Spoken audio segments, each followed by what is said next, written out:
तपाईले बुझ्नु होला यहाँ भ्रम छरिएको छ म पो देख्दिनँ त तपाईले त देख्नु भएको छ आफ्नो आँखाले टिभीमा प्रत्यक्ष देख्नु भएको छ तपाईले यहाँ भ्रम फैलाइएको छ वास्तवमा सत्य के हो तपाईलाई थाहा छ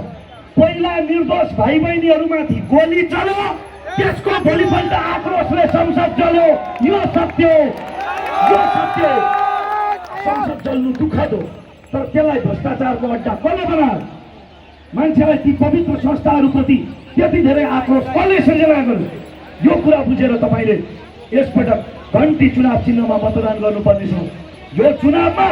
दुई छापै घन्टी छाप भ्रष्टाचारी पत्ता साफ आदरणीय जो हालेहरू नानाहरू खबर चुनाव दि यङ दीक्षित स्याङ्रप्पा नुन्दोला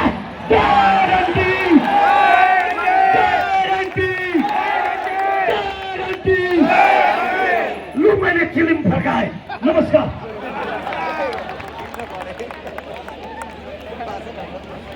धन्यवाद रमेश प्रसाईज्यू ऊर्जावान मन्तव्य राखेर बिदा भइसक्नु भएको छ हामी